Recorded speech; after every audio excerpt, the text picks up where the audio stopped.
Yo mga idol, kamusta? Sports Talk PH nga pala.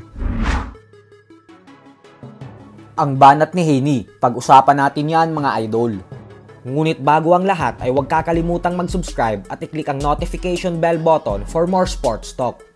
So muli nga pong bumalik ang pagiging maangas ng former undisputed lightweight world champion Devin Haney matapos gawing no contest ang naging resulta ng kanilang mega showdown ni Ryan Garcia. Ito po ay dahil ramdam niya na talaga na isa na naman siyang undefeated fighter. Sa latest interview po kasi kay Haney ay tila hindi ito natutuwa sa mga papuri na natatanggap ng current WBA Junior Welterweight World Champion Pitbull Isaac Cruz galing sa mga boxing fans. Alam naman po kasi nating lahat na matapos talunin ni Pitbull via knockout ang former world champion na si Rolando Romero, ay talaga namang iniidolo na ngayon ng karamihan si Pitbull. Bukod dyan ay talagang sikat na ito at inaabangan ng mga tao ang bawat laban niya.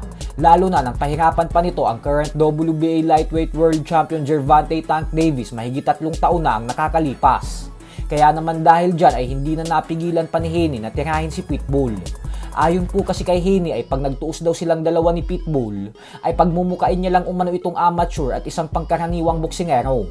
Banat nito na magaling naman daw na fighter si Pitbull, subalit magmumuka lang daw itong madaling talunin pag siya ang nakalaban nito.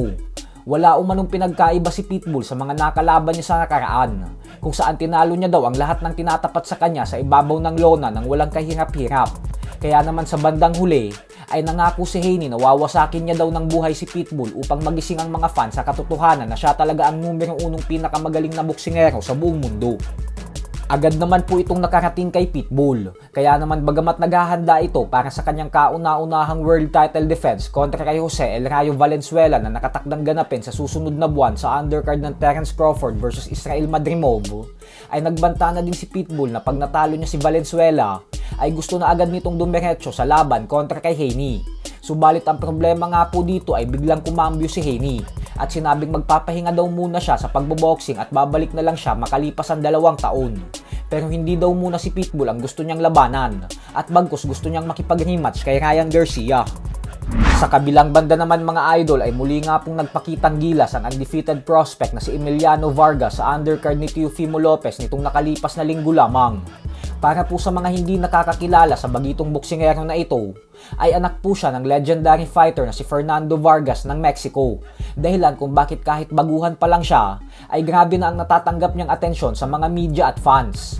Pero ganun pa man nga po ay sa laban niya nitong linggo lamang, ay pinatunayan nito na karapat dapat talaga siyang bigyan ng atensyon ng mga tao.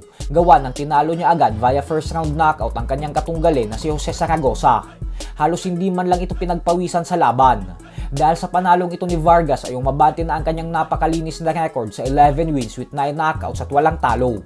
Napakalaki po ng potensyal ng batang ito lalo pat may edad pa lamang itong 20 anyos. Kaya naman tingnan po natin kung ano ang magiging performance niya sa oras na itapat na siya ni Bob Arum sa mga dekalibreng boksingero. So hanggang dito na lang po muna tayo mga idol.